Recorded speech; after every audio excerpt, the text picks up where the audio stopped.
Andrea here with your next Nutrition Nibbles. So today I'm addressing conscious eating or emotional eating, and it's one of the things that a lot of people are struggling with right now because they're stuck in the house and there's food in the house, and what do you do when you're bored or you're anxious? You eat.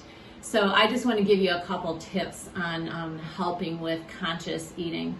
And one of them came from when I was in my teacher training program back in Tulum, Mexico, back in 1999. And the guy who was my teacher, Johnny Kest, said to take a raisin, put it in our mouths, and to chew it, and to feel the texture of it, and to notice the sweetness of it, and the shape of it. And we had 5 minutes before we could swallow the raisin. And obviously he was trying to exaggerate the point that a lot of times we just don't even really taste our food, and we just kind of shovel it in and we don't pay attention to it. And if we just stop to really enjoy the food itself, that we would slow down and it would be good for our waistline and our health.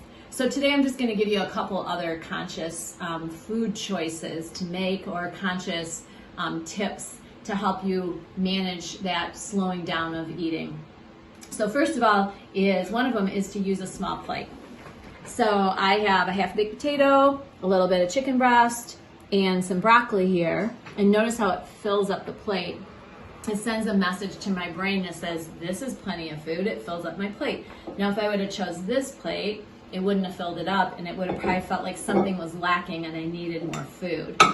So a second thing is when you are eating and you are shoveling in the food, take a moment between every bite, put your fork down, and just pause. And then also pause before getting more food. So you put this much food on your plate, and in 10 minutes after you're done with this food, you decide, I'm still kind of hungry. Then go ahead and get some more food.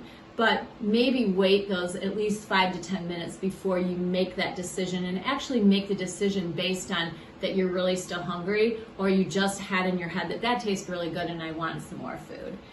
So another one is, and I know a lot of moms out there will get this, is to only eat when you're seated.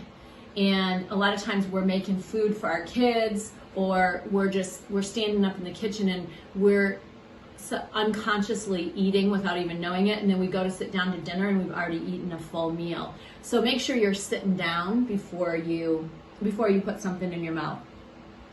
Another one is not to eat out of bags. So even if popcorn is pretty good for you, and you get popcorn that like the Skinny Pop that is pretty good for you, you sit and eat it out of the bag, pretty soon you notice the whole bag is gone. So get the little bags, or pour some in a bowl and have a portion size that it works for you, and then eat that and don't eat out of the bags.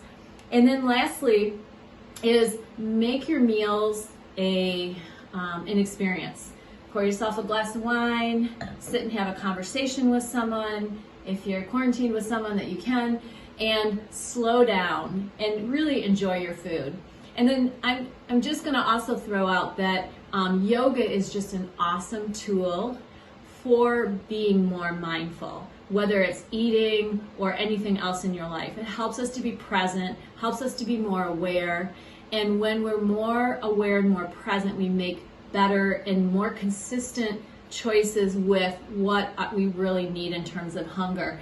So if you get on your yoga mat, it's actually the first thing I tell anyone looking to manage their weight more effectively, is get on your yoga mat, reconnect with yourself, and you'll know when you're hungry and you're full. You'll know when to stop eating and when to start eating.